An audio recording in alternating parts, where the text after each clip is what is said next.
বশীকরণ জগতে সবাইকে স্বাগত। তো একজন কমেন্ট করেছিলেন শর্ট কর্ম নিয়ে ভিডিও বানানোর জন্য। শর্ট কর্মের ভিডিও আমার চ্যানেলে আগে দেওয়া রয়েছে, তো বিস্তারিতভাবে আমি সেই ভিডিওর মধ্যে জানিয়েছি। অনেকেই বিভিন্ন বিষয় নিয়ে কমেন্ট করে থাকেন, তো আপনারা কমেন্ট করার আগে আমার চ্যানেলে যে সমস্ত পুরনো ভিডিওগুলো দেওয়া আছে সেগুলো ঘেঁটে দেখুন, কারণ অনেক বিষয় সম্পর্কে আমি ভিডিও তৈরি করেছি। আসলে আপনারা পুরো চ্যানেলটা ঘেঁটে দেখেন না, সেই কারণে হয়তো আপনারা জানেন না যে অনেক কিছুর ভিডিও দেওয়া রয়েছে। তো যাই হোক, আপনার অনুরোধে আমি এই শর্ট কর্মের ভিডিওটি তৈরি করছি। এবং আরও একজন কমেন্ট করেছেন কণ্ঠমালা নাচের ভিডিও তৈরি করার জন্য। তো কণ্ঠমালা নাচের ভিডিও কিন্তু আমার চ্যানেলে দেওয়া রয়েছে, তো আবারও আমি পুনরায় কণ্ঠমালা নাচের ভিডিও তৈরি করে দেব। যাই হোক, চলুন এখন আপনাদের জানাই শর্ট কর্ম। শর্ট কর্ম হচ্ছে মন্ত্র এবং তন্ত্রের আবশ্যক কিছু বিধি।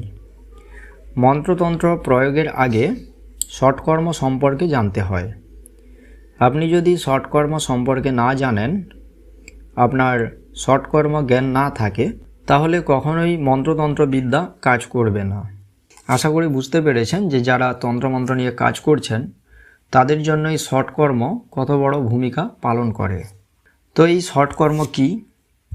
তন্ত্রশাস্ত্র মতে শর্ট কর্ম বলতে 6টি কর্মকে বোঝায়। 6টি কর্মের নাম হচ্ছে শান্তিকর্ম, বশীকরণ, স্তম্ভন, বিদ্বেষণ, উচ্চাটন এবং মারণ কর্ম। এবার আসা যাক শর্ট কর্মের বিধিবিধান সম্পর্কে। এই 6টি কর্মের আলাদা বিধিবিধান রয়েছে। সেগুলো হলো, এদের আলাদা দেবতা রয়েছে, আলাদা দিক রয়েছে, আলাদা তিথি রয়েছে, আলাদা বার রয়েছে, আলাদা সময় বা ঋতু রয়েছে, যেগুলো আপনাকে পালন করতে হবে। তো আসুন এখন শর্ট কর্মের দেবদেবী সম্পর্কে আপনাদের জানাই। শান্তি কর্মের দেবী হলেন রতি, বশীকরণের দেবী হচ্ছেন বাণী, স্তম্ভনের দেবী রমা, বিদ্বেষণের দেবী জ্যৈষ্ঠা, উচ্চাটনের দেবী দুর্গা এবং মারণ কার্যের দেবী হচ্ছেন কালী।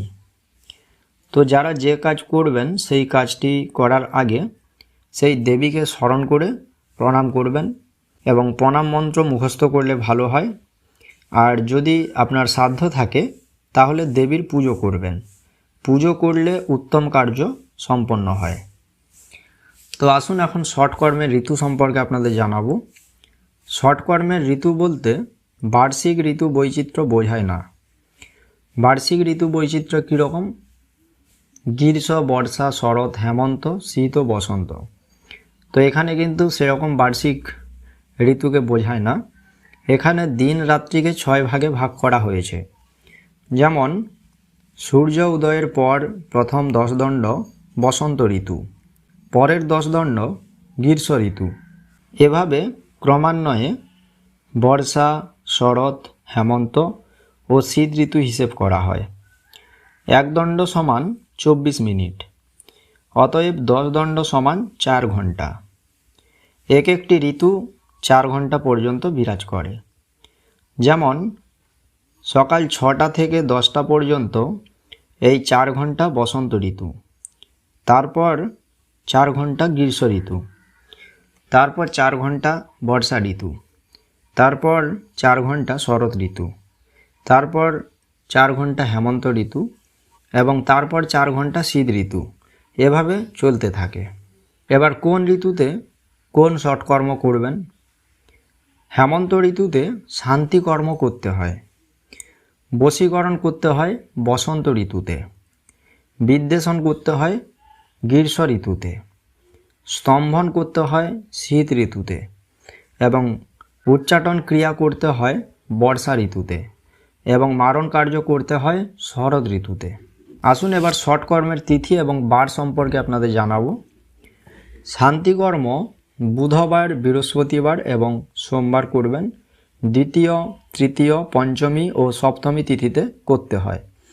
অর্থাৎ যে বুধবারে, বৃহস্পতিবারে এবং সোমবারে দ্বিতীয়, তৃতীয়, পঞ্চমী ও সপ্তমী তিথি হবে সেদিন এই ক্রিয়া করতে হবে। বশীকরণ কর্ম বশীকরণ কর্ম করতে হবে রবিবার ও শুক্রবার। নবমী, দশমী, একাদশী ও অমাবস্যা তিথিতে করতে হয়। স্তম্ভন কর্ম বুধবার ও সোমবারে, পঞ্চমী ও পূর্ণিমা তিথিতে করতে হয়। বিদ্বেষণ ক্রিয়া শনি কিংবা রবিবারে পূর্ণিমা তিথি হলে বিদ্বেষণ কর্ম করতে হয়। অর্থাৎ যে শনিবার অথবা রবিবারে পূর্ণিমা হবে সেই পূর্ণিমাযুক্ত শনিবার অথবা রবিবারে বিদ্বেষণ ক্রিয়া করতে হবে। উচ্চাটন কর্ম করতে হয় শনিবার, ষষ্ঠী, চতুর্দশী ও অষ্টমী তিথিতে করতে হয়। মারণ ক্রিয়া শনিবার ও রবিবারে এই ক্রিয়া করতে হয়। যে শনিবার ও রবিবার অষ্টমী ও অমাবস্যা তিথি হবে সেই অষ্টমী ও অমাবস্যা তিথিতে করতে হয়। এবার আসুন আপনাদের জানাবো ষটকর্মের দিক। চামুণ্ডা তন্ত্রবিদ্যায় ষটকর্মের দিক উল্লেখ করা হয়েছে যেভাবে, তা হচ্ছে শান্তিকর্ম উত্তর মুখে, অর্থাৎ উত্তর দিকে মুখ করে বসে শান্তিকর্ম করতে হবে। বশীকরণ করতে হবে পূর্ব মুখে, স্তম্ভন করতে হবে পশ্চিম মুখে, বিদ্বেষণ ক্রিয়া করতে হবে দক্ষিণ মুখে, উচ্চাটন করতে হবে বায়ুকোণে এবং মারণ কর্ম করতে হয় নৈঋত মুখে। এবার আসুন জানাবো ষটকর্মের আসন। শান্তিকর্ম করতে হবে পদ্মাসনে বসে, বশীকরণ স্বস্তিকাসনে, স্তম্ভন ক্রিয়া বিকটাসনে, বিদ্বেষণ কক্ষুটাসনে, উচ্চাটন বজ্রাসনে এবং মারণ ভদ্রাসনে। এছাড়াও কয়েকটি বিশেষ কথা রয়েছে, তা হচ্ছে মন্ত্র জপের সংখ্যা গুনতে জপমালা ব্যবহার করুন। যে কয়েকদিন মন্ত্রচর্চা করবেন সেই কয়েকদিন আপনাকে মাছ, মাংস বা আমিষ খাবার থেকে বিরত থাকতে হবে। স্নান করে শরীর পবিত্র রাখতে হবে। পরিষ্কার পোশাক পরিধান করতে হবে।